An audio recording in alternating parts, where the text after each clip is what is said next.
สบายดีพี่น้องสบายดีเพื่อนนี่ก็เลาะทงสิย่างกลับบ้านหมดแล้วพี่น้องเอ้ยมาฮอดได้เช้าหน้าก็ได้วันนี้ก็ลืมที่สั่งและอยู่บ้าน ลืมตอกพี่น้องเลยลืมตอกสิกลับเมื่อเอาตอกก้อนบาทนี่โพดว่าคอยกับเป็นชาวนาลืมตอกเป็นชาวนาลืมตอกเบิ่งหน้าตาชาวนาลืมตอกนะพี่น้องน่ะกลับเมื่อบ้านก่อนบัดนี้นำทางเมื่อเอาตอกย่างเอาได้บัดนี้รถไทยก็คือว่าในทางก็ย่างก็ซ้ำขี่รถก็ซ้ำย่างคอยลืมตอก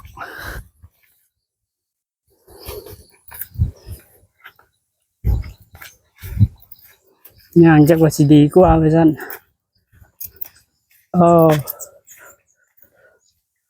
คนเพื่องบ่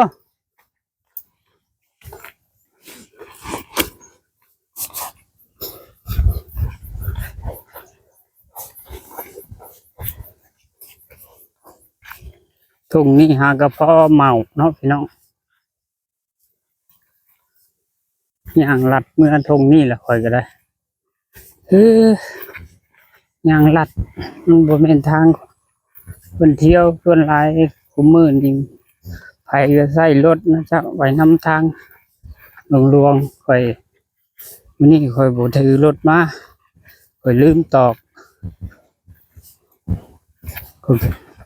สิย่างลัดธงเมื่อหาเอาต่อก่อนมามือทำอิฐเกี่ยวเข่ามือทำอิฐก็ลืมตอกช้ำเนาะ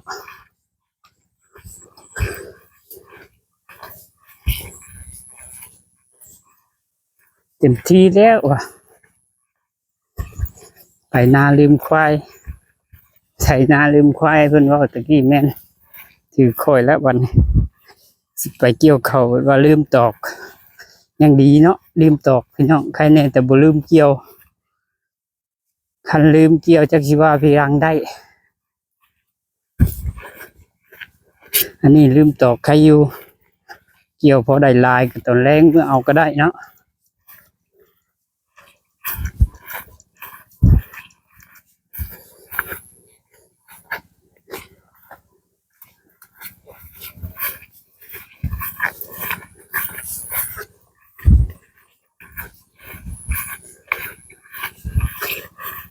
เอ้ย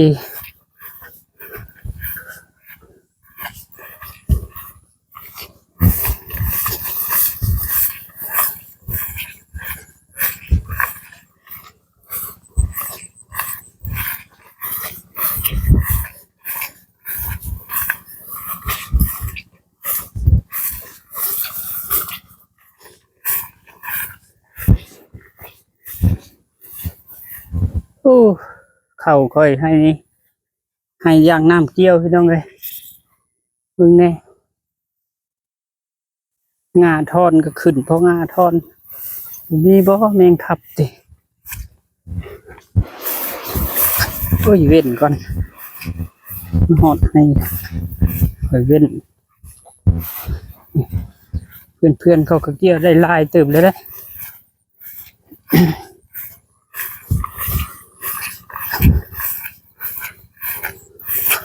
ห่อนเฮงกระดอเฮ้ยห่อนผมจิตตกฉันมาไว้รับเคยห่อน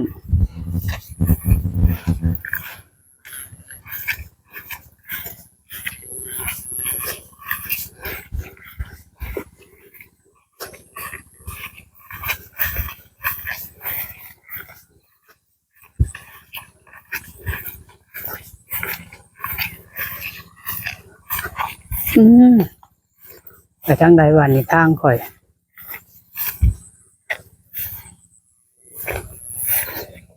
ยังน้ำจะนำวันโอ้ยก็บ่ได้มาแต่หึงแล้วพี่น้องเอ้ยลืมหนทางลัดนี่ ลืมบนทางเพิ่นปรับทางใหม่ถึกผ้าเข้าเพื่อนละบาดนี่บ่มีคันนาเพิ่นปรับคันนี้เป็นให้ใหญ่แล้วพัฒนาหลายเลยเด้ออยากได้ค่ะอยากได้อันรถเกี่ยวเข้าได้เนาะให้ใหญ่แบบนี้เพิ่นปรับเป็นให้ใหญ่แล้วเข้าเพิ่นก็ได้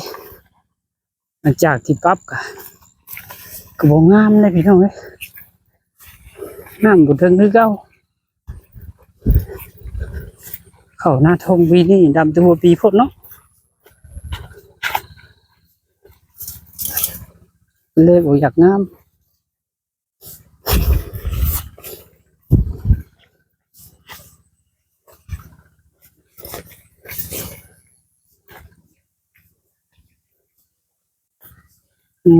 ตัวยังฮ้อนอยู่ฝนน่าสิตกก็บ่ฮู้เนาะ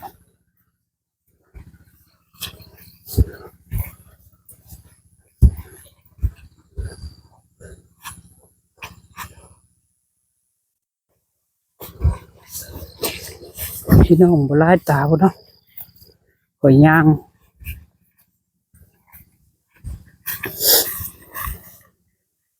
ก็เว้าก็สิบ่แจ้งบ่ใส่แล้วเนาะ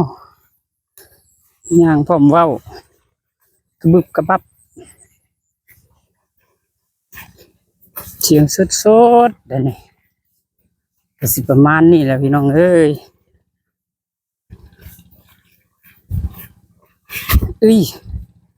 พลาดไข่เท่าทางไม่เคยตื่นอย่างดอกพลาดไข่เท่าน้ำหมอกน้องไงไข่น้ำหมอก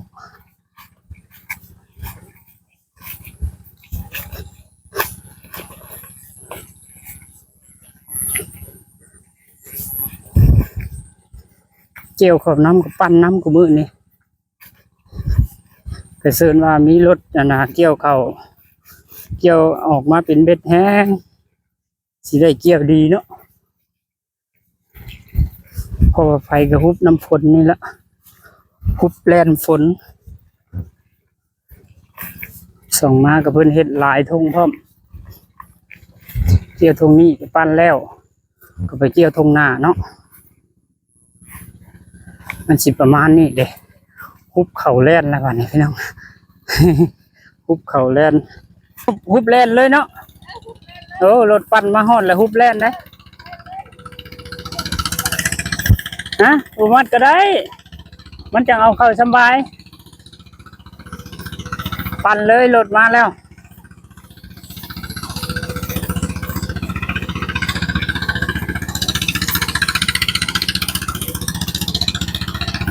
เกือบมาเลยพี่น้องคุบเข่ามากับปั่นเลยกระดองเข้าไปหาเพิ่นเสียงบ่ได้ยินขอบใจด้วยท้องจบอีพีนี้จบเท่านี้